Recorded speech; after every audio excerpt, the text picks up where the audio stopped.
Subscribe करें और bell दबाएं ताकि कोई खबर रह न जाए।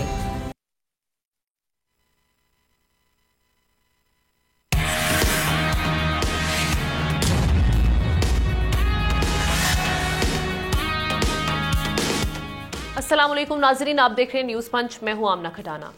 मुल्क का मुआशी हब यानी यहाँ पे इकोनॉमिक एक्टिविटी कराची में जनरेट होती है। बिजली, गैस और पानी के बहरान में हम देख रहे हैं इस वक्त जकड़ा हुआ है मिनी पाकिस्तान, जिसका पाकिस्तान की जीडीपी में हिस्सा तकरीबन 25% बनता है और सबसे ज्यादा टैक्स देने वाला शहर भी कराची ही है, जो पाकिस्तान के कुल टैक्स रेवेन्यू में 35% जमा कराता है और सूबा सिंध के बजट में 96% हिस्सा शहर कराची का ही होता है। लेकिन बदले में कराची वालों को मिलने वाली सहूलियात शायद 0.001% भी ना हो। एक रिपोर्ट ये कहती है कि पानी के बहरान की वजह से आइंदा आने वाले सालों में ये बहरान मजीद बढ़ने का खदशा जाहिर किया जा रहा है। 1951 में एक पाकिस्तानी के लिए 5260 क्यूबिक मीटर पानी दस्तयाब था, लेकिन आज सूरत हाल ये है कि आज फीकस पाकिस्तानी के लिए 1000 क्यूबिक मीटर पानी दस्तयाब है, जो 2025 में मजीद कम होकर 860 क्यूबिक मीटर पर चला जाएगा। अब हम बात करते हैं जो अभी इस वक्त सिचुएशन बनी हुई है। गुज़श्ता 24 दिनों से कराची के शहरी शदीद कर्ब में मुब्तला हैं, क्योंकि उन 24 दिनों में अरबों गैलन पानी शहर को फराहम नहीं किया जा सका है, जिसकी वजह यह है कि यूनिवर्सिटी रोड पर रेड लाइन BRT की कंस्ट्रक्शन के दौरान 2 पॉइंट्स पर पानी फराहम करने वाली 84 इंच की लाइन डैमेज हो गई थी, जिसकी मुरम्मत का काम गुज़श्ता रोज मुकम्मल कर लिया गया। लेकिन फिर भी 70% से ज़ायद शहर पानी से महरूम है, जिसकी वजह से शहरी वो पानी जो उनको उनके घरों में मौजूद नलकों के जरिए मिलना चाहिए, लेकिन वही पानी महंगे टैंकर्स के जरिए इस वक्त बेचा जा रहा है। एक पानी के टैंकर की कीमत अगर हम आपको बताएं तो ये 15,000 से 18,000 तक बनती है। बेबस कराची वाले अपने हक के लिए सड़कों पर आ गए हैं। मुख्तलिफ इलाकों में मुजाहरे किए जा रहे हैं। पानी, बिजली, गैस की फौरी फराहमी का मुतालबा किया गया। अवाम इस वक्त खासे क्या कह रहे हैं, पहले अवामी तासुरात आपको दिखाते हैं। मुश्किलात तो इस कदर हैं बेतहाशा कि आज 25 दिन हो गए ये कैन लेके जा रहा हूँ। जो पहले ये 30 रुपए का दे रहे थे ना, आज ये 60 रुपए का दे रहे हैं। क्या वो जी पानी नहीं है, ब्लैक में दे रहे हैं। समझ से बाहर है। इधर गटर उबल रहे हैं, इधर पानी है, घरों में पानी नहीं। लेडीज को ना इतनी परेशानी है घरेलू मसले में, मतलब पानी की जरूरत होती है और वही चीज ना हो तो फिर साहब पूरा डिस्टर्ब हो जाता है पूरा घर। टैंकर के लिए अगर आप सुबह 10 बजे कॉल करेंगे ना तो अगले दिन रात को 10 बजे आपको टैंकर मिलेगा। टैंकर माफिया अब वो कहाँ से पानी लाती है वो भी हमें जहाँ से पता लगा, उनकी जो सोर्स है वो भी जिनसे वाटर बॉडी इनको सप्लाई करती है। बिजली का यहाँ परेशानी है, पानी की यहाँ परेशानी है, तो यहाँ किसी चीज की फैसिलिटीज मौजूद नहीं है। तो कम से कम इतना किया जाए, हमारी इस बात को सुना जाए, यहाँ पे कम से कम पानी तो दिया जाए। पानी 15-20 दिन हो गए, बच्चे हमारे परेशान हो रहे हैं। हम बीमार आदमी, अभी हमारी यहाँ मैया तो ये हमने टैंकर डला है, हमारा पानी चोरी हो रहा है और टैंकरों में पानी आ रहा है, उनको कोई रोकने वाला नहीं है। छोटे छोटे मासूम बच्चे कमाने जाएंगे या पानी भर भर के ला के देंगे। पानी नहीं है तो उसकी वजह से बहुत परेशानी, बहुत प्रॉब्लम हो रही है। पुरानों को बोलोगे यार पानी का बंदोबस्त करें, बहुत ज्यादा परेशानी हो रही है। महीना हो गया पानी के, नहीं तो पानी नहीं आ रहा हमारे घरों में भी। मोटरों का हाल देखो, सारी मोटरें सूखी पड़ी हुई, पाइपलाइन टूटी हुई है। टैंकरों वालों को बोलो सस्ता करो टैंकर, या तो पानी दो हमारे को, हमारा भी तो हक है, हम भी तो वोट देते हैं। वाटर एंड डायरेक्टर से मैं ये पूछने का जवाब दूं कि आप किस चीज के डायरेक्टर हैं? जब पानी की लाइन आपसे नहीं जुड़ रही तो आप काहे के इंजीनियर हैं? ये सूरत हाल है इस वक्त। नल खोलो पानी नहीं है, बटन दबाओ बिजली नहीं है, चूल्हा खोलो गैस नहीं है। कराची के जो शहरी हैं और पाकिस्तान के शहरी हैं वो कह रहे हैं ये कैसी जिंदगी है। दूसरी जानिब हम ये देख रहे हैं कि जमात इस्लामी की जानिब से इसी हवाले से भरपूर एहतजाज हुआ, जिस पर पीपल्स पार्टी का रिएक्शन आया। PP रहनुमा सईद गनी कराची में पानी के बहरान पर बोलते उन्होंने कहा कि नई नहरें बनने से सिंध में पानी की किल्लत हो जाएगी। जमात इस्लामी ने एहतजाज के नाम पर शहर में ट्रैफिक का निज़ाम मुतासिर किया और शहरियों को इस वजह से ज़्यादा मुश्किलात सहना पड़ी हैं। अब ये सारी सिचुएशन हमारे सामने मौजूद है, इसी पर बात करते हैं। फ़हीमुज़्ज़मान सिद्दीकी साहब साबिक एडमिनिस्ट्रेटर कराची हैं, बल्दियाती और शहरी उमूर के माहिर भी हैं। सर बहुत शुक्रिया वक्त देने के लिए। ये जो कराची के शहरी पानी की बूंद बूंद को तरस रहे हैं, आप इसकी बढ़ते हुए जो क्राइसिस है इसकी असल वजूहात क्या समझते हैं? देखिए जी कराची में पानी के जो मामलात हैं, वो का जो बहरान है, उसकी कई रीजंस हैं और ये खासा कॉम्प्लिकेटेड इशू है। देखिए कराची में 2002 के बाद से इफेक्टिवली कोई नया पानी नहीं आया। 1998 में कराची की आबादी जो थी वो सिर्फ और सिर्फ 1 करोड़ के करीब थी। आज 2.25 से 3 करोड़ के करीब कराची की आबादी है। तो जब तक पानी ऐड नहीं होगा सिस्टम में तो पानी लोगों तक, आबादी बढ़ रही है, इलाका शहर फैल रहा है, इन्होंने जो 354 स्क्वायर किलोमीटर पे आपका अर्बन स्प्रॉल था 2002-2004 में, वो आज तकरीबन 750 पे पहुंच गया है। तो जब ये हालात होंगे तो आप मुझे बताइए शहरियों को पानी कैसे मिलेगा? अच्छा, एक तो ये है। फिर दूसरी चीज जो है वो है कि कराची में कराची का जो पानी का सिस्टम है वो बहुत पुराना सिस्टम है। हम जब कोई लाइन कोलैप्स कर जाती है तो जिस जगह कोलैप्स करती है वो टुकड़ा तब्दील करते हैं, हम नई लाइंस नहीं डाल रहे, हम पूरी लाइंस। देखिए, कंक्रीट की अपनी एक उम्र होती है, कंक्रीट की पाइपलाइंस की उम्र जो है 25 से 30 साल होती है। आज 50 साल से पड़ी हुई कराची की जो पानी की लाइंस हैं वो चल रही हैं। फिर उसके बाद ओवर द ईयर्स जो इस दौरान में, इस अरसे में जो कराची का जो फैलाव हुआ है और जिस तरह से हंगम तरीके से पानी की लाइनें एक दूसरे से जोड़ी गई हैं, उसका नतीजा यह है कि आज कहीं पानी जाता है, कहीं पानी नहीं जाता, पानी कहीं सिस्टम कहीं से एयर ले रहा है, कहीं से पानी लीक कर रहा है। तो इस तमाम चीज के लिए मतलब ना, कराची तो एक इंतहाई यतीम व यसीर शहर है, ये एम्पावर्ड सिटी तो है नहीं। अगर आप इसको लाहौर से या रावलपिंडी से या इवन मुल्तान से मिलाएंगी, वहां तो लोग हैं ना जो अपने शहर को ओन करते हैं, अरबाब इख्तिदार हैं जो उन शहरों को ओन करते हैं। कराची को तो कोई ओन नहीं करता। कराची को तो आप जो है उल्टी छुरी से काटते हैं और आप कराची शहर से अपना मतलब निकालते हैं। कराची के शहरियों से सो आपका या अरबाब इख्तिदार का इस मुल्क के कोई ताल्लुक वास्ता नहीं है। जो भी नया हुक्मरान आता है वो नारे मारता है, K3 आ रहा है, K4 आ रहा है, K5 आएगा। आज तक K4 का क्या हुआ? K4 की जो ओरिजिनल प्लानिंग थी वो तकरीबन 2002 में की गई थी। आज तक क्या हुआ है? अब क्या कराची में पानी आया? कितने लोगों ने K4 के सिस्टम के नाम पर, किन किन इदारों ने, ताकतवर लोगों ने पैसे खाए, सिस्टम को लूटा है, मगर at the end of the day पानी तो नहीं आया, ना पानी आने का कोई चांस है। अच्छा, यहीं से हम बात को आगे बढ़ाते हैं। अभी आपने K4 मंसूबे का जिक्र किया। एग्जैक्टली सबका यही सवाल है, उस मंसूबे का बना क्या? क्योंकि हमने ये सुना है कि वफाकी हुकूमत की अदम दिलचस्पी थी, जिसके बायस हम देख रहे हैं कि मजीद ताखीर का शिकार हुआ है।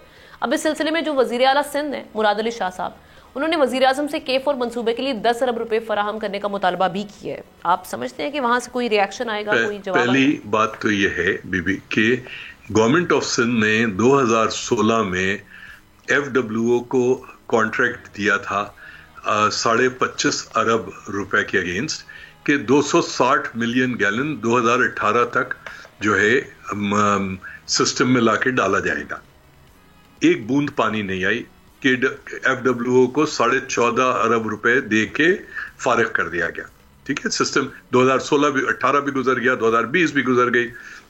इमरान खान साहब जो है वजीर आजम बने, वो उन्होंने 11 खरब का कराची को पैकेज दिया, उसमें भी उसके लिए पैसे रखे गए। देखिए, इवन अगर ये 10 अरब रुपए मिल भी जाए तो K4 से एक बूंद पानी कराची को नहीं आएगी। उसकी वजह उसके सिस्टम के फ्लॉज हैं। किंजर लेक से जहां से पानी उठाने की बात की जा रही है, वहां 260 मिलियन गैलन या 26 करोड़ गैलन डेली का पानी अवेलेबल नहीं है। जो केबी फीडर जिसको की राइजिंग और ड्रेजिंग होनी थी, सिंध गवर्नमेंट के एग्रीकल्चर डिपार्टमेंट ने, इरिगेशन डिपार्टमेंट ने करनी थी, वो आज तक नहीं हुई।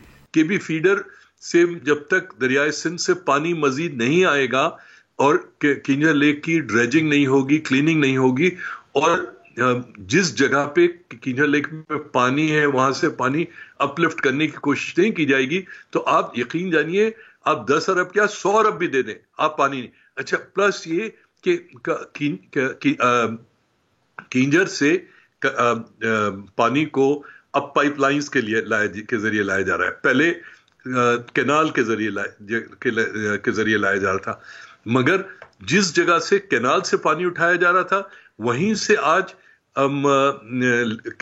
पाइपलाइंस के जरिए उठाया जा रहा है। मसला ये है कि जिस जगह पर से आप पानी उठाने की बात कर रहे हो वहां पानी नहीं है।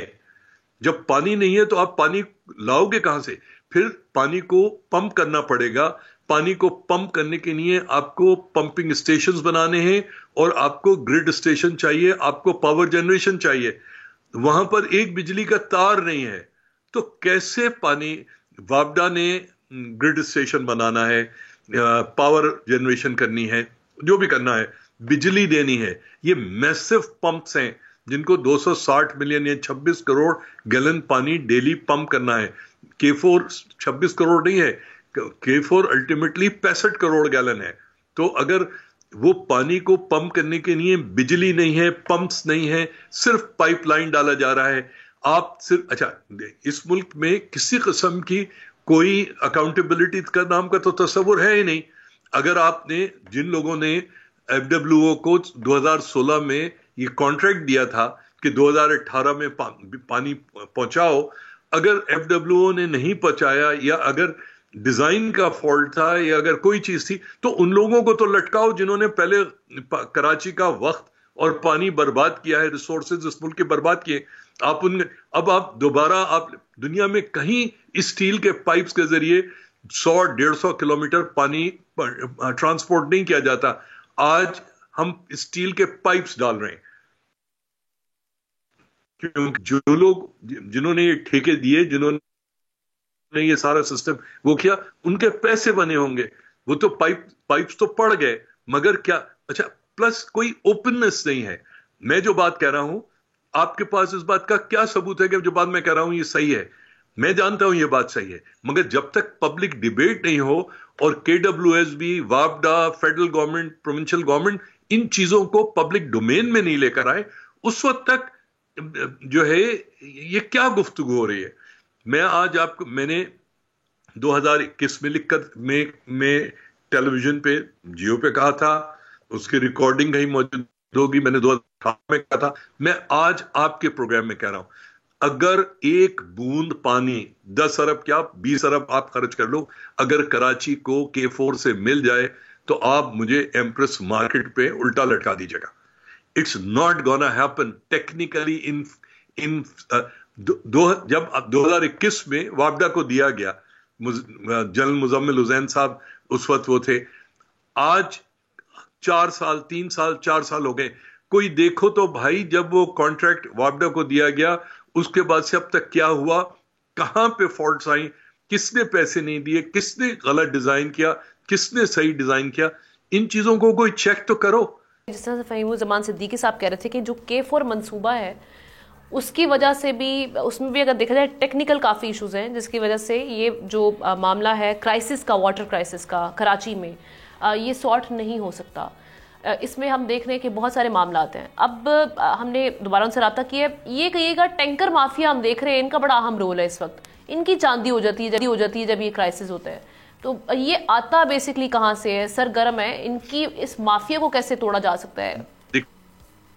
देखिए, कराची में टैंकर इसलिए शुरू हुए थे कि कुछ इलाके, ये मैं बात कर रहा हूँ 1980s की, जब कच्ची आबादियां और जब कराची शहर फैल रहा था और पानी का सिस्टम वहां पर एग्जिस्ट नहीं करता था, तो KMC 60 रुपए फी tanker Karachi water and sewerage board को देती थी और उन इलाकों में टैंकरों के जरिए पानी पहुंचाया जाता था जहां पे पाइपलाइंस नहीं थी।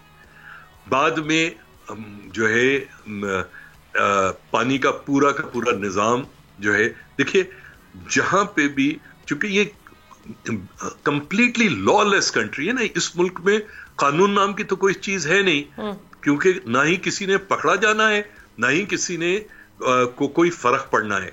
तो वो आहिस्ता आहिस्ता बजाय पानी की लाइनों में पानी डालने के टैंकरों की जगह, टैंकर इंतहाई इनएफिशिएंट सिस्टम है।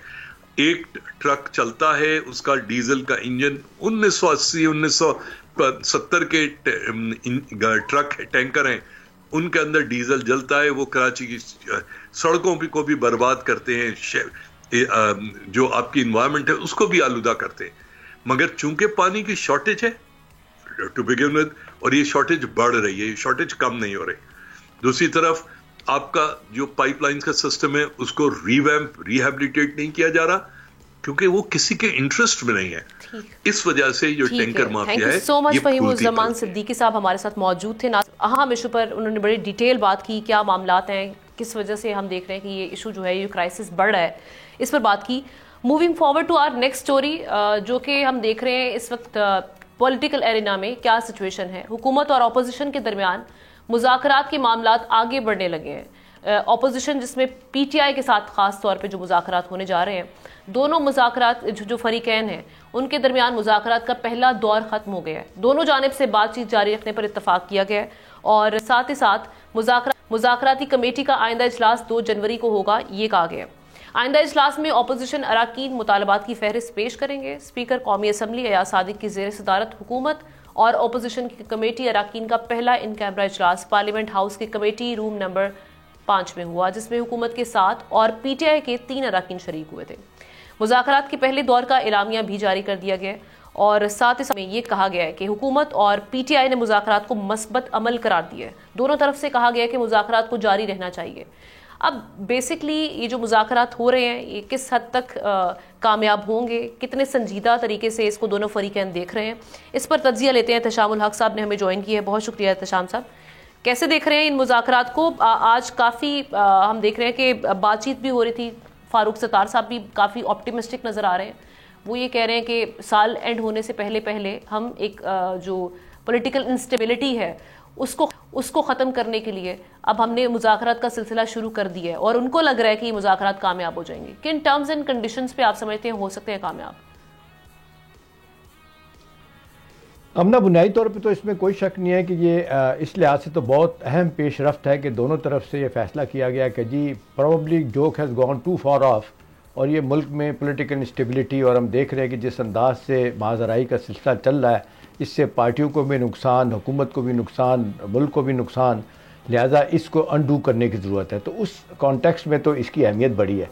पहली मरतबा जो अच्छी चीज़ें हुई हैं आमना, वो तो पहली तो बात यह है कि जिस अंदाज से आपने देखा दहशत गर्दी के हवाले से बड़ी भरपूर मजम्मत की गई। इससे पहले आपने देखा अभी चंद दिन पहले 16 शहादतें हुई थी, आपने देखा शुमाली वज़ीरिस्तान में, तो आपने देखा कि पीटीआई के लोगों ने जिस अंदाज से मजाक उड़ाया था, आज ये वहाँ पर बात हुई है, मैं आपको बताऊँ, और इसको कहा गया, और इसहाक डार साहब ने, मेरी खबर यह है कि इस चीज़ को उठाया उन्होंने कहा भी आप देखें आपके रवैये क्या हैं। और दूसरी एक तो ये कि दहशतगर्दी के हवाले से आप अपने लोगों को बताएं कि आपने क्या करना है, क्या नहीं करना, और क्या ये एक पार्टी या एक जिसको कहना चाहिए इंस्टीट्यूशन का मामला है या मुल्क का मामला है।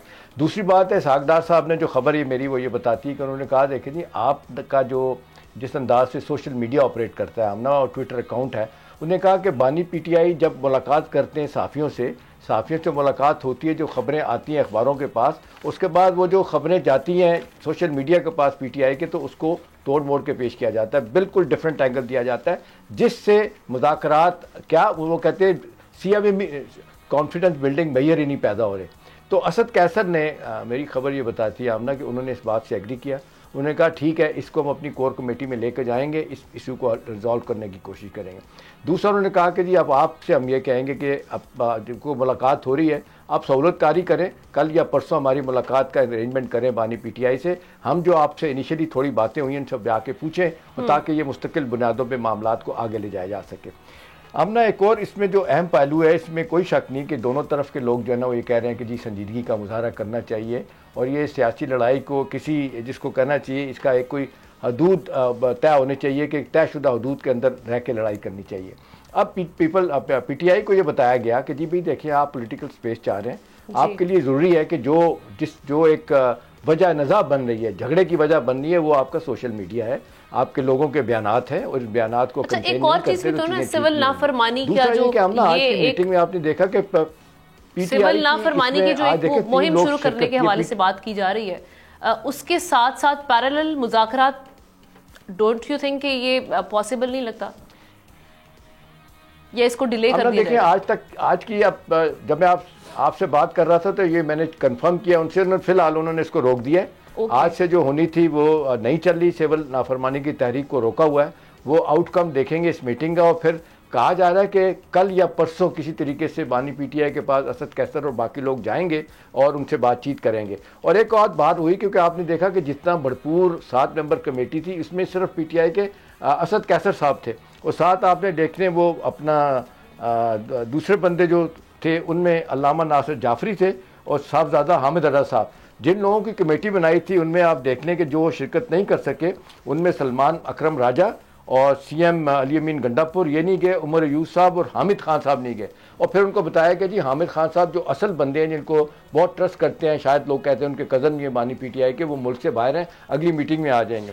उनको बताया गया कि जी उमर अयूब के वारंट गिरफ्तारी निकले हुए थे लिहाजा वो नहीं आ सके। अच्छा। बाकी लोग जो है ना वो कहते हैं कि अगली मीटिंग में होंगे। तो कहा जा रहा है कि इस मीटिंग को, अगली मीटिंग को अगर फ्रूटफुल बनाना है तो इसके लिए कोई तरीकाकार तय करना होगा। अब ना बात यह कि कोई ब्रेक थ्रू तो नहीं हुआ, लेकिन सो मेनी वर्ड्स उनको बताया गया कि जी देखें जेन में आपको रखना चाहिए कि 9 मई जो है ना ये पाकिस्तान की फ़ौज का 9/11 है।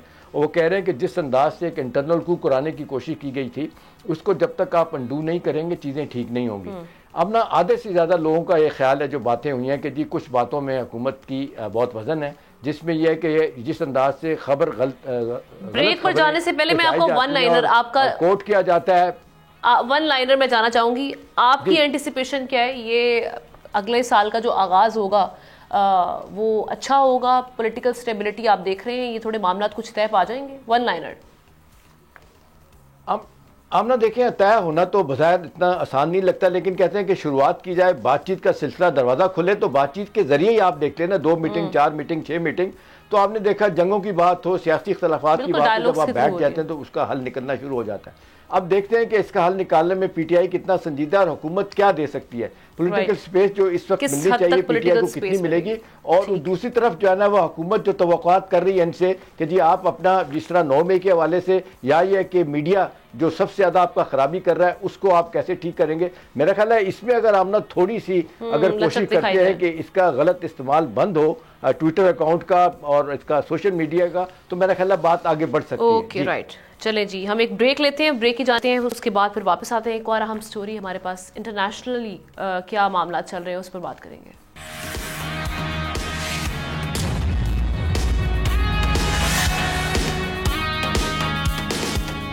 वेलकम बैक नाजरीन। खारजा महाज पर एक के बाद एक बहरान का सामना करने वाले Canadian prime minister Justin Trudeau को अब मुल्की सियासत में भी मुश्किलात का सामना है। कनाडा के वजीर आजम जस्टिन ट्रूडो पर उनकी अपनी जमात लिबरल पार्टी की जानिब से ओहदा छोड़ने के लिए दबाव बढ़ता जा रहा है। लिबरल पार्टी में उनकी अहम इत्तेहादी और हुकूमत में तवील अरसे से नायब वजीर आजम के साथ साथ वजीर खजाना का ओहदा रखने वाली क्रिस्टीना फ्रीलैंड के मुस्ताफी होने के बाद उन पर दबाव में इजाफा हुआ है।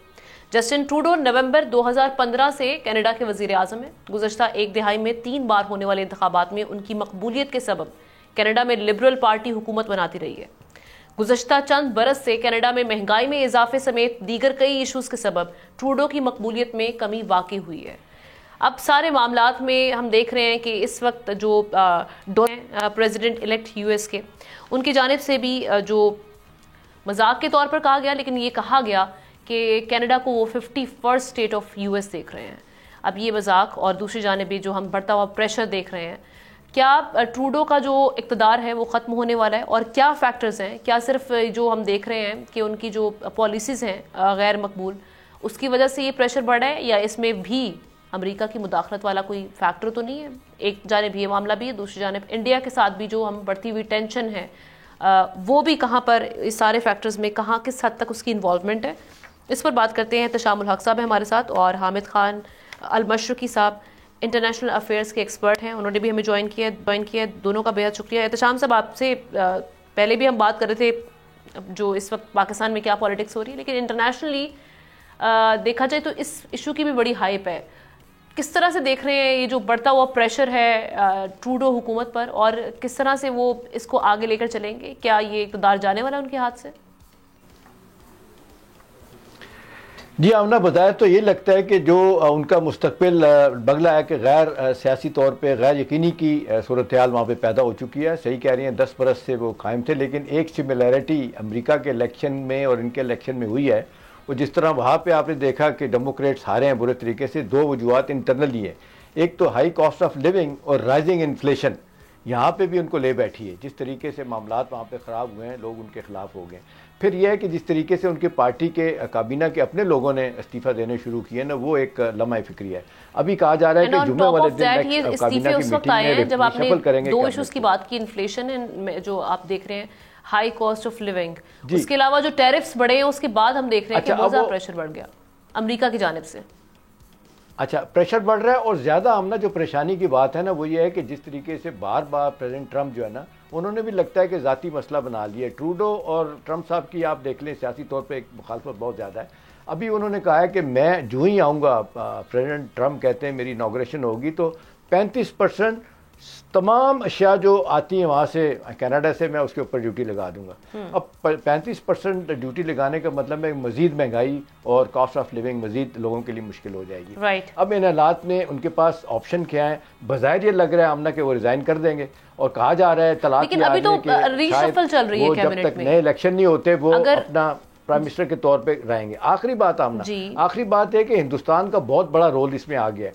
जब से लड़ाई शुरू हुई है, इनके साथ इख्तलाफात हुए हैं कत्ल करने पे, जो आप सिख शहरी जो था कैनेडियन, उसके बाद से पूरा का पूरा जोर लगा रही है हिंदुस्तानी लॉबी अमेरिका में कि जी, और क्योंकि ट्रंप भी उनके खिलाफ है, लिहाजा इनको वो कहते हैं कि जी अप्रूव करने के लिए, हटाने के लिए इनको कोई और रास्ता बनाया जाए। वैसे भी 10 बरस होने के बाद भी आपने देखना मुश्किल हो जाता है कि कितनी देर तक आप सरबराह रहेंगे। तो मुझे नहीं लगता कि वो उनके लिए आसान होगा, उनको शायद रिज़ाइन करना पड़े। लेकिन वो कह रहे हैं कि जब तक नए इलेक्शन नहीं होंगे, कहा जा रहा है कि वो प्राइम मिनिस्टर के तौर पर वहाँ रह सकते हैं, जस्टिन ट्रूडो। जी आमना। हामिद खान साहब, आपकी सर आपको आवाज़ अगर आ रही है, सुन पा रहे हैं, तो ये इस सवाल का ज़रा एड्रेस कीजिएगा। अभी जो हम बात करें जस्टिन ट्रूडो जिस क्राइसिस में ये हुकूमत, उसमें हम देख रहे हैं कि 2017 में जिस वक्त अमेरिका की जानिब से डोनाल्ड ट्रंप साहब थे, उस वक्त में उन्होंने इमिग्रेशन को रेस्ट्रिक्ट कर दिया था। लेकिन हम देख रहे थे जस्टिन ट्रूडो साहब, उनकी हुकूमत में जो असाइलम सीकर्स थे उनके लिए बड़ी ओपननेस थी, वेलकमिंग थी वो लेकिन बाद में बेशक पॉलिसी शिफ्ट आया। अब आप किस तरह से देख रहे हैं, शायद ये कहीं ना कहीं वो जो अमेरिका का प्रेशर था, अब डोनाल्ड ट्रंप साहब आए हैं, ये प्रेशर इसलिए ज़्यादा बढ़ रहा है, वहीं कहीं ना कहीं इन्वॉल्वमेंट है। और दूसरी चीज़, जैसे एहतशाम साहब भी जिक्र कर रहे थे कि इंडिया का बड़ा इंपॉर्टेंट रोल देख रहे हैं हम सारी सिचुएशन में। इंडियन मीडिया इस खबर को बड़ा हाइप भी दे रहा है, तो ये फैक्टर किस हद तक इन्वॉल्व है? देखिए, दो बातें बड़ी अहम है। एक तो ये है कि बहरहाल बहुत अरसे तक बड़ा मकबूल पॉलिटिशियन के तौर पर वजारत उज़्मा पे काम किया जस्टिन ट्रूडो ने, और देयर इज नो डाउट कि उन्होंने बड़ी पॉपुलैरिटी जो है वो एंजॉय भी की। लेकिन उसके साथ साथ कुछ चीजें हैं जो खुद कनाडा के अंदर, जो कनाडा की पब्लिक है, मैं अभी 2 माह पहले खुद टोरंटो में था और मैंने देखा कि पब्लिक के अंदर 2-3 चीजें बड़ी कंसिडर हो रही हैं। एक तो ये कि पब्लिक ये समझती है कि जहां इतनी ज्यादा इमिग्रेशन खुली है, वहां पर उस हवाले से जॉब अपॉर्चुनिटीज और उस हवाले से बेरोजगारी के ऊपर काम नहीं किया गया जस्टिन ट्रूडो की गवर्नमेंट में जितना होना चाहिए था। दूसरी जानिब हमने ये देखा कि ये गवर्नमेंट, ये जो सेकंड टाइम जब जस्टिन ट्रूडो आए हैं, तो ये ऑलरेडी माइनॉरिटी के साथ लेबर गवर्नमेंट थी। इसके अंदर इनको 3 एलाइज मिलाने पड़े अपनी हुकूमत बनाने के लिए। उसके अंदर जो मिस्टर सिंह का किरदार है वो बड़ा इंपॉर्टेंट है। और हम ये बात समझते हैं कि बहरहाल इंडिया का इन्फ्लुएंस तो था, जब से वो इंडिया की उनकी कंट्रोवर्सी शुरू हुई, जो इंडिया ने असैसिनेशंस की हैं कनाडा की सॉइल के ऊपर। लेकिन मैं ये समझता हूं कि बुनियादी तौर पर कनाडा के अंदर ये पहला मौका है कि बड़ी डिवीजन है पॉलिटिकली, और अभी जो अगले इंतखाबात होंगे इसमें आपको बड़ा वाजे नजर आएगा तमाम पोल्स में भी कि कोई भी पार्टी वाजे अक्सरियत हासिल नहीं कर सकेगी, और बड़ी एक हैंग सी, जिसको हंग पार्लियामेंट कहते हैं, उस तरह की कोई गवर्नमेंट बनती नजर आएगी। ये जस्टिन ट्रूडो ने आज एक स्टेटमेंट भी दिया, उन्होंने कहा कि कंजर्वेटिव पार्टी को फायदा नहीं होगा अगर ये रिजाइन करते हैं जस्टिन ट्रूडो इनके। बिल्कुल, डेफिनेटली कंजर्वेटिव पार्टी को फायदा होगा, और वो इसी इंतजार में थे कि ये कमजोर हों, क्योंकि जो 2 अलाइज हैं वो तो दोनों तरफ जा सकते हैं। तो इस हवाले से मेरा जो आइंदा आने वाले दिनों में मुझे नजर आ रहा है वो ये कि जस्टिन ट्रूडो हो सकता है रिजाइन आइंदा 1-2 दिनों में कर दें, और उसके बाद फिर इसी तरह है कि वो नई आने वाली गवर्नमेंट तक के लिए बतौर केयर टेकर या बतौर उसके तौर पर वजीर आजम रहेंगे। और हो सकता है आमना एक तलवार उनके ऊपर भी लटक रही है कि वोट ऑफ नो कॉन्फिडेंस। उनकी अपनी लिबरल पार्टी के लोग कह रहे हैं कि अगर आप रिजाइन नहीं करेंगे तो हम ले आएंगे अपना अदम एतमाद की तहरीक आपके खिलाफ लेके आएंगे। ये जो अभी अगर वैसे वो कहा जा रहा है कि आप बेहतर है ये कि आप स्टेप डाउन कर दें। लेकिन अभी तक जो इश्यू है वो ये अल्टरनेट लीडरशिप जो है ना तो लिबरल की तरफ से कोई सामने आ रही है ना ही कहीं और। Mister Singh is in very strong position. अगर कोई जो कोलिजन गवर्नमेंट बनती है उसके अंदर उनकी बड़ी स्ट्रांग पोजीशन है। लास्ट टाइम भी उनको बड़ी स्ट्रांग रिप्रेजेंटेशन दी गई थी कैबिनेट के अंदर भी। तो लेकिन ये कि लिबरल गवर्नमेंट जो पार्टी है उसके अंदर अल्टरनेट लीडरशिप का अभी जो है वो क्वेश्चन 2-3 जगह पे अराइज हो रहा है। मेरा ख्याल ये है कि मौजूदा सूरत हाल के अंदर जो सबसे इंपॉर्टेंट है वो ये देखना होगा कि अगर अमेरिका का इतना ज्यादा इन्फ्लुएंस कनाडा के ऊपर, हमने हमेशा से देखा जो अमेरिका करता है वो कनाडा करता है। कनाडा की तमाम पॉलिटिक्स, तमाम चीजें, बिजनेस, इंटरनेशनल रिलेशंस, वो सब जो है वो बहुत ज्यादा अमेरिकन इन्फ्लुएंस है। इसकी वजह से कैनेडियन पब्लिक के अंदर जो है वो एक डिससेटिस्फेक्शन भी है, खुसूसी तौर पर इसराइल के इशू के ऊपर, जहां पर जस्टिन ट्रूडो ने गैर मशरूत तौर पर नेतन्याहू की हमायत करके खुद कैनेडियन अवाम में बहुत ज्यादा जो है इस पे बेचैनी पाई गई कि अमेरिका की इतनी गैर मशरूत हमायत गजा पर होने वाले जुल्म के ऊपर जिस अंदाज में उन्होंने नेतन्याहू को सपोर्ट किया उसके ऊपर बहरहाल कैनेडियन पब्लिक के अंदर एक बड़ा रिएक्शन सामने आया है। और इसी वजह से जो आइंदा आने वाले इलेक्शन है उसके अंदर एक बार फिर जिस तरह अमेरिका में हमने देखा गजा का इशू एक इलेक्शन के दौरान बड़ा अहम था, तो कनाडा के इलेक्शंस के अंदर भी इसराइल के हवाले से गजा में जो इसराइल की बर्बरियत है वो एक अहम इशू होगा, ना सिर्फ मुसलमानों के लिए बल्कि जो एशियन कम्युनिटी है वो भी इसको बड़ा जुल्म कंसीडर कर रहे हैं। और मेरा ख्याल है कि ये एक और वजह है इसकी जस्टिन ट्रूडो की अनपॉपुलैरिटी। अच्छा, एक और चीज है, अगर इसमें ट्रम्प फैक्टर हम देखें, इसी में बड़े वो पर्सनल लेवल के हमने देखे कि उन्होंने इनके अगेंस्ट ट्वीट्स भी किए हुए हैं। और अब जो एक ट्वीट आया है वो बहुत ही अजीबोगरीब था, जिसपे सारी दुनिया हम देख रहे हैं कि वो परेशान भी है।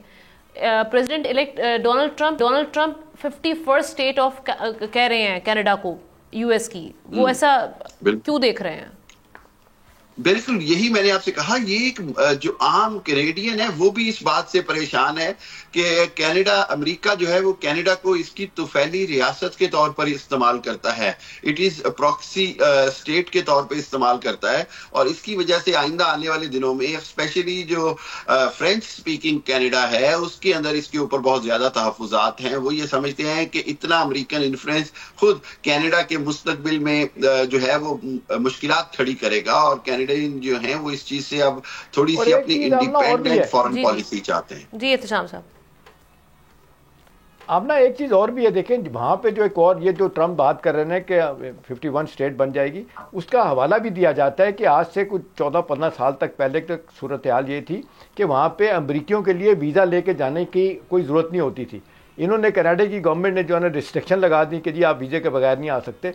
तो उनका ये कहना है कि जी आपको तो हमने पाला है, आपको तो हमने संभाला है सियासी तौर पे भी और इक़्तिसादी तौर पे भी, ठीक है आपके पास ऑयल रिजर्व में है, आपकी इकॉनमी बड़ी स्ट्रॉन्ग है, बड़ा मुल्क बड़ा है रकबे के लिहाज से, लेकिन बहुत से हवालों से तो आपकी कंपनियां हमारी मोहताज हैं, अगर हम सपोर्ट ना करें तो आप नहीं चल सकते। तो एक वहाँ पे अमेरिका को ये भी है कि सारी दुनिया में अमेरिकी पासपोर्ट जो है बड़ी कम जगह है कि जहाँ पे उनको वीज़े की ज़रूरत पड़ती है। वो कहते हैं आप हमारे साथ खड़े हुए हैं और हमें कहते हैं कि जी आप पासपोर्ट के बगैर नहीं आ सकते। तो मेरा ख्याल है ये भी एक वजह बन रही, कहीं कहीं इजाज़त दे देते हैं, लेकिन आमतौर पर मैं भी गया हूँ वहाँ पर, मैं देखा है कि वहाँ पर एक ज़माने में इजाज़त दे दी जाती थी, अब वो सख्ती कर रहे हैं, बाकी के लिए भी कर रहे हैं और अमरीकियों के लिए भी उन्होंने कहना शुरू कर दिया। और मेरा ख्याल है टिट फैट टैट के तौर पर लिया जा रहा है, जिसका नतीजा शायद अमरीका को तो नुकसान हो, कनाडा को बड़ा सियासी तौर पर नुकसान होगा। आने वाले इलेक्शंस में किस हद तक आप देख रहे हैं कि अमेरिका असरअंदाज होगा? हामिद खान साहब, कनाडा के जो इलेक्शंस होंगे, डेफिनेटली अमेरिका बहुत ज्यादा असरअंदाज रहा है, होता है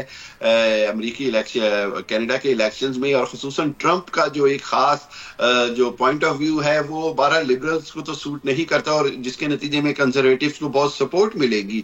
और मेरा ख्याल ये है कि अमेरिका की तरफ से जो कनाडा के ऊपर जो टैक्सेस और ड्यूटीज आयद करने की बात हो रही है और जो मुआशी तौर पर जो अमेरिका कह रहा है कि हम उसके ऊपर दबाव डालेंगे, उसके नतीजे में मैं ये समझता हूं कि बहरहाल आइंदा आने वाले दिनों में प्रेसिडेंट ट्रंप की पॉलिसी बहरहाल अमेरिका कैनेडियन इलेक्शंस पर असरअंदाज होगी।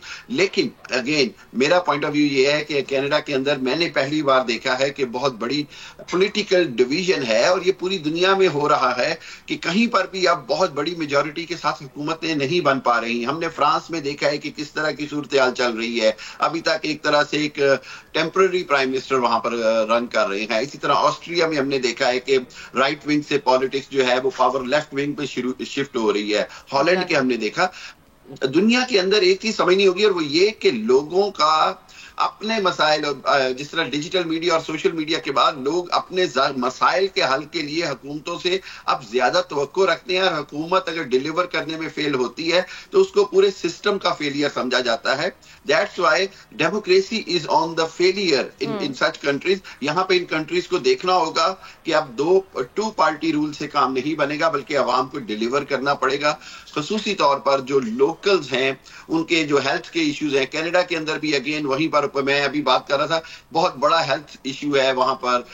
ट्रीटमेंट के हवाले से लोगों को 6-6 माह इंतजार करना पड़ता है। Canadian number of doctors are not available. हजारों मतलब 50 मील दूर जाना पड़ता है कई बार दूर कस्बे के लोगों को अपने लोकल जीपी से मिलने के लिए। तो ये बहुत बड़े क्राइसिस हैं कि इसको हल करना अगली गवर्नमेंट के लिए बड़ा जरूरी है। चीज भी है जी देखें, ये जो बहुत ज्यादा इन्फ्लुएंस बढ़ गया था नेफ्टा में, जो साउथ अमेरिका नॉर्थ अमेरिका की तंजीमें, उसमें कहा जा रहा है कि कैनेडियन की इनरोड बहुत ज्यादा हो गई थी। अमरीकी इस बात पे भी बड़े नाराज हैं कि ये इन्होंने अपना सियासी तौर पर नॉर्थ और साउथ को ये हम लेके चलेंगे, ये इन्होंने अपने हिसाब किताब क्यों शुरू कर दिए लेके, इस पे भी अमरीकी नाराज है। एक चीज़ और ऐड ऑन कीजिएगा हामिद खान साहब, जिस तरह से अभी हम देख रहे हैं कि जो कनाडा की पॉलिसी इस वक्त एक्स्ट्रा जुडिशल किलिंग्स पे है, खास तौर पे जो सिखिज्म वहाँ पर हम देख रहे हैं, उनकी ठीक ठाक आबादी वहाँ पर है, ठीक ठाक वोटर है वहाँ पर, उनका एक इन्फ्लुएंस है। अब ये पॉलिसी क्या सेम रहेगी? बड़ा स्ट्रॉन्ग और बड़ा सख्त किस्म का, हार्श किस्म का स्टांस था इनका इंडिया को लेकर। ये आने वाली हुकूमत की पॉलिसी सेम ही रहेगी आने वाले दिनों में कनाडा में? देखिए, मेरा ख्याल ये है कि पॉलिसी अगर कोई आने वाली हुकूमत ज्यादा चेंज करेगी तो उसका रिएक्शन होगा, क्योंकि जो खालिस्तान की मूवमेंट है वो पूरी दुनिया में सबसे ज्यादा जहां से कंट्रोल हो रही है वो बहरहाल कनाडा है। और सबसे ज्यादा खालिस्तानी जो असाइलम लेते हैं या जो रेजिडेंस लेते हैं कनाडा में, वो खालिस्तान की बेस पे है। खालिस्तानी रहनुमा जो हैं वो इवन कनाडा की पार्लियामेंट तक उनकी एक्सेस है। मैं नहीं समझता कि कनाडा की गवर्नमेंट उस स्टांस को ज्यादा चेंज कर सकेगी, और उनका वो जो स्टांस है जो उन्होंने मावराए अदालत कत्ल किए हैं, असैसिनेशंस की हैं कनाडा की सॉइल के ऊपर, उसके ऊपर बहरहाल मैं नहीं समझता कि इंडिया और कनाडा की टाइज नॉर्मलाइज होंगी इतनी जल्दी। हाँ, कोशिश होगी इनकी, लेकिन मेरा ख्याल ये है कि पब्लिक उसको इतनी जल्दी लेकिन हम देख रहे हैं साहब, इंडियन मीडिया ट्रूडो के खिलाफ इस वक्त जो हम कैंपेनिंग भरपूर तरीके से उनकी जानिब से की जा रही है, ऐसा लग रहा है कि उनके जाने से उनकी जो टाइज हैं वो नॉर्मल हो जाएंगी। मेरा नहीं ख्याल इससे फर्क पड़ेगा। देखिए, इस हवाले से बहुत ज़्यादा जो है ना वो इत्तेकाद कर रहे हैं, डिपेंड कर रहे हैं ट्रूडो साहब जो कम्युनिटी, सिख कम्युनिटी में, और बहुत बड़ी तादाद में उनके वैंकूवर में वो रहते हैं वहाँ पे, और कहा जाता है कि शायद इससे ज़्यादा दुनिया में इस शहर में या इस स्टेट में कोई इतने लोग नहीं हैं सिख जितने वो हैं। तो जाहिर सी बात है वो उनकी पार्लियामेंट का भी बड़ी हद तक हिस्सा भी रहते हैं। उसके बाद उनके समाजी तौर पर भी बहुत ज़्यादा एक्टिव हैं। तो इस वजह से तो हिंदुस्तानी जो है ना उनको बड़ी तकलीफ होती है कि बाकी जगहों पे अब जब सिख कम्युनिटी हम उसको मैनेज कर लेते हैं, यहाँ पे मैनेज नहीं होते। और अंदर से वो यही कहते हैं कि ये जानबूझ के इल्ज़ाम तो इंडियन यही लगाते हैं कि जी जिस तरीके से ट्रूडो साहब आउट ऑफ द वे जाकर उनको सपोर्ट करते हैं, उनके 1-2 लोग जिस तरीके से वहाँ पे कत्ल हुए, हम पे इल्ज़ाम लगा यानी इंडियन पे, तो उन्होंने तो कहा कि जी ना सिर्फ इंटरनेशनल कोर्ट में जाएंगे, पूरी कमिटी ऑफ नेशन में हम जाके बात करेंगे जो हिंदुस्तान जिस तरह वायलेंस कर रहा है। और फिर जिस तरीके से एक अमरीकी को जो सिख है उसको मारने की कोशिश की गई और उनको पकड़ लिया गया उन लोगों को, उस वजह से भी इंडियन जो है ना वो बड़े नाराज हुए। लेकिन उसमें यह है कि अमेरिका की हुकूमत ने उसको दबा दिया। जिस तरीके से हम ना रिएक्ट किया ना ट्रूडो साहब ने अपने जो सिख उनके मुल्क में रहने वाले उनके शहरी हैं, इस तरीके से अमेरिका ने नहीं किया, उसको बड़ी हद तक दबा दिया। तो वो इस लिहाज से तो उनको यह है कि जी अमेरिका के साथ तो हमारी बड़ी लाइन फिट है, क्योंकि अमेरिका ने चलिए, थैंक यू सो मच इत्तेशामुल हक साहब, हमारे साथ अल-मशरकी साहब ने भी हमें खुसूसी तौर पर ज्वाइन किया। आप दोनों का बेहद शुक्रिया। और नाजरीन, जाते जाते एक और अहम मसले की जानिब आपकी तवज्जो ज़रा दिला देते हैं। पाकिस्तान रवां साल पोलियो के केसेस में मुसलसल हम इजाफा देख रहे हैं यहाँ पर, और साल 2023 में अब तक 64 केसेस रिकॉर्ड हो चुके हैं। 2024 में। कौमी इदारा सेहत के मुताबिक रवां बरस रिपोर्ट होने वाले केसेस में सबसे ज़्यादा 26 का ताल्लुक बलूचिस्तान से है, जबकि पख्तूनख्वा से 18, सिंध से 17 और पंजाब इस्लामाबाद से एक केस रिपोर्ट हुए। मुल्क भर में रवां साल इंसदादे पोलियो मुहिम जारी है और मजमूई तौर पर 45 लाख से ज़ायद बच्चों को पोलियो से बचाव के कतरे पिलाने का हदफ मुकर्रर किया गया है। अगरचे पाकिस्तान में गुज़श्ता 30 साल से पोलियो के खात्मे की कोशिशें जारी हैं, लेकिन इसके बावजूद ताहाल यकीन से ये कहना मुमकिन नहीं कि हमें इसमें कामयाबी के लिए मज़ीद कितना अरसा दरकार है, क्योंकि वालिदैन की गफलत और पोलियो टीम से अदम ताउन की वजह से इस हदफ को पूरा करने में मुश्किलात आ सकती हैं। चंद रोज़ कबल कराची के इलाके कोरंगी में एक ख़ानदान ने न सिर्फ अपने बच्चों को पोलियो से बचाव के कतरे पिलाने से इनकार कर दिया, बल्कि एंटी पोलियो जो हम देख रहे हैं, जो इंसदादे पोलियो टीम है, इस पर भी हमला किया, जिससे 2 ख़वातीन पोलियो वर्कर्स और 2 पुलिस एहलकार ज़ख्मी हो गए। वाक़े में मुलव्वस 6 अफराद की गिरफ्तारी अमल में आ चुकी है। गुज़श्ता रोज़ लाहौर में भी अपने बच्चे को पोलियो के कतरे ना पिलाने पर एक शहरी के खिलाफ मुकदमा दर्ज किया गया है। ये बड़े शहर है पाकिस्तान के, उनकी ये सिचुएशन है। कबल अज़ीम खैबर पख्तूनख्वा के ज़िला कर्क में बच्चों को पोलियो के कतरे पिलाने से इनकार की खबरें आ चुकी हैं। वालिदैन का ये गैर जिम्मेदाराना रवैया पोलियो के खात्मे की राह में सबसे बड़ी रुकावट है। अब भी मुल्क के 10 अजला के माहौलियाती नमूनों में पोलियो वायरस की तस्दीक हुई है। पेशावर में इस हवाले से शनाख्ती कार्ड, बे फॉर्म, पासपोर्ट का इजरा पोलियो वैक्सीनेशन से मशरूत करने की तजवीज़ भी सामने आई है। हमारी आपसे अपील है कि हम देख रहे हैं ये रुकावटें हैं, ये आपने रुकावटें दूर करनी है, क्योंकि आपके बच्चे का जो फ्यूचर है, मुस्तकबिल है, वो आपके हाथ में है। और आपने अपने बच्चे को जो पोलियो जैसी जो बीमारी है, इससे अगर निजात दिलानी है, तो ये जो टीम्स आपके घर में आ रही हैं, जो दिन रात मेहनत करने की कोशिश कर रही हैं आपके बच्चे के फ्यूचर को सिक्योर करने के लिए, इनके राह में रुकावट ना बने, बल्कि इनके साथ ताउन किया जाए।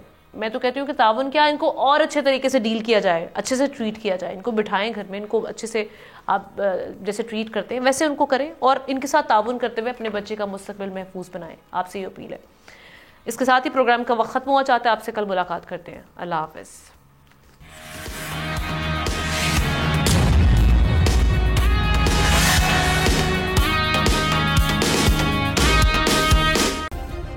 सब्सक्राइब करें और बेल दबाएं ताकि कोई खबर रह न जाए।